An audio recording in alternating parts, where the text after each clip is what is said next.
Hey, what's up, guys? Metal Gamer coming at you with episode 8 of the Building My First Pier series. And in today's episode, we're going to be doing some skilling. We only have a few more skill requirements to go before we are done with non-combat skills.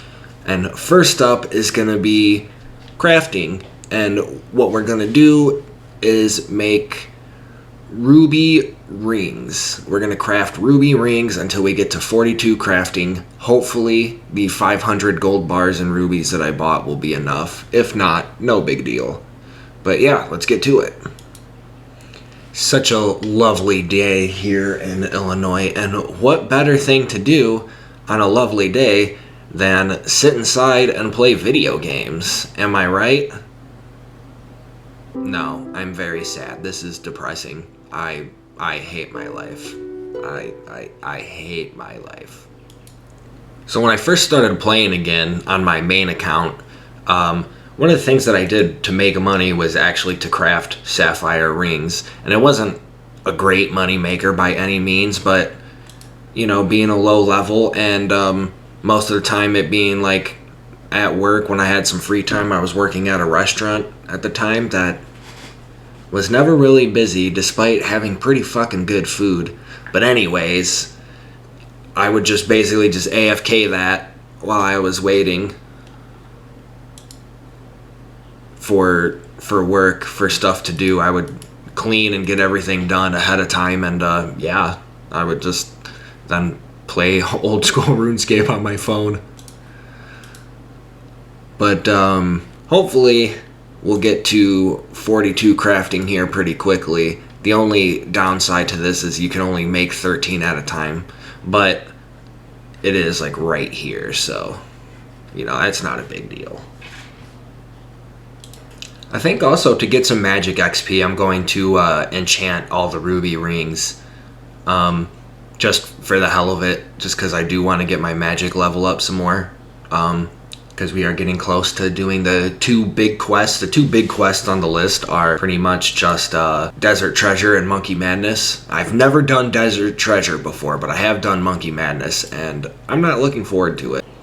One thing I think we're going to do, guys, is whenever I do Desert Treasure and Monkey Madness, I think those will be two quests that I stream, considering those are two, like, pretty important quests. So definitely stay tuned and make sure you follow my Twitch channel, which will, like always, be linked down in the description below.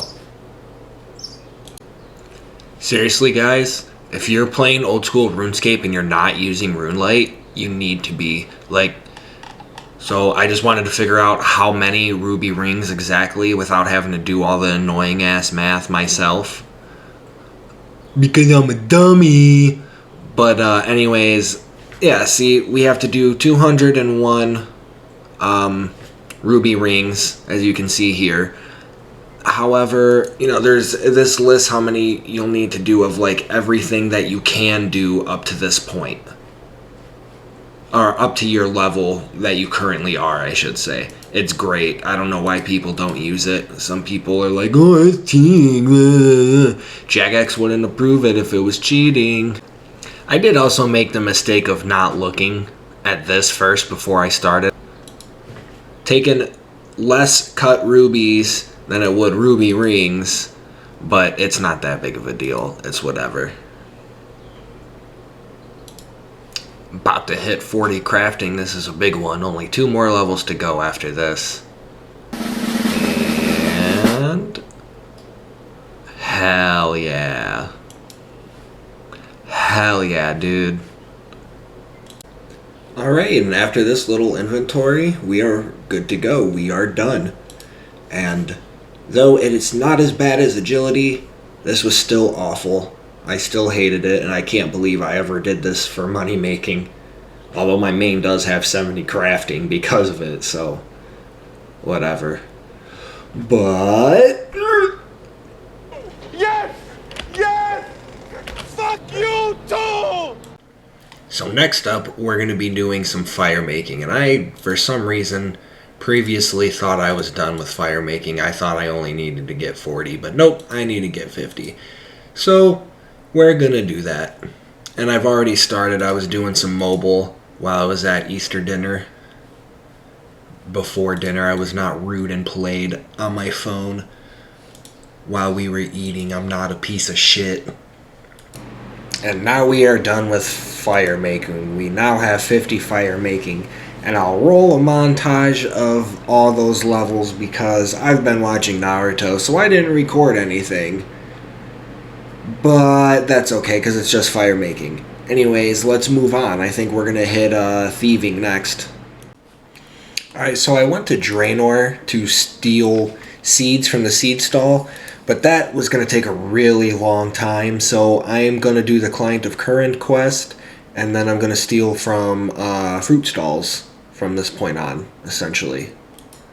Alright guys, so I got Client of Current done, and I got the 15% Hasidious favor that I needed in order to steal from the fruit stalls. And according to this, let's pull this up here. I closed it out, silly me. But anyways, you can get up to like 42,000 or something like that, maybe a little bit more, stealing from a specific spot. So yeah, we're gonna do that, and man, I feel like this whole episode is just gonna be me bitching, but yeah. Alright guys, and we're just about at 45 thieving. I went from 27 to 45 doing these fruit stalls. It's taken almost 2 hours. It's about 12:30. I gotta work in the morning, but we're grinding, and this is why. Let's go. Still got 8 levels left, but now we can switch to a different method. Alright, so our next little adventure is going to be doing the quest, the Feud. And that's going to get us 15,000 thieving XP, which from level 45 where I'm at right now, it'll only get us up to 47, but it does give us the ability to do blackjacking. I'm going to do this quest. I'm not going to record it because I just want to get it done. And alright guys, so we completed the Feud, and now we're here in Polnavinnik. I don't know how to say it, so you'll see it written up in larger letters on the screen. But anyways, I want to show you really quick how to blackjack. I'm not going to go into the specific details about the different kinds of blackjacks and all that, but first I'll explain it. So basically what you want to do is get a bandit trapped in either one of these buildings, or I guess any of these buildings, but I'm using this one. You want to get them trapped, and then you will knock them out, and immediately after, especially if you fail and he retaliates instead of gets knocked out, if he retaliates, immediately hit pickpocket, because then it will sort of cancel out his aggro and he won't be steadily attacking you, which if you're a pure like me and a low level defense, he'll hit through you pretty easily. But we'll give you an example here really quick, or a couple examples. So like I said, you want to knock out, pickpocket, knock out, pickpocket, knock out, pickpocket. It's never done it this many times in a row for me. I want to show you guys what happens when they retaliate. But the reason you knock them out first is because it gives them, or it gives you 10 XP and the actual thieving. There we go. See, if you immediately, you have to time it just right. I didn't time it right, but if you immediately pickpocket him again, it'll usually cancel it out.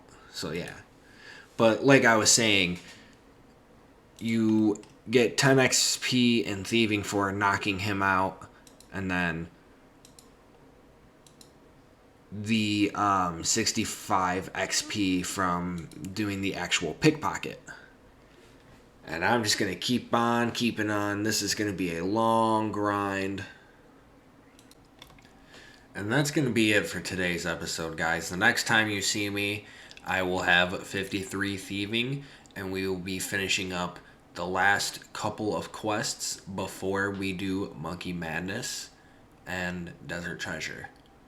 Thanks again for watching, and I hope you guys have a great day. Don't forget to like and subscribe, and make sure you go ahead and follow my Twitch channel and my Facebook page, my Instagram page, which will all be linked down in the description below.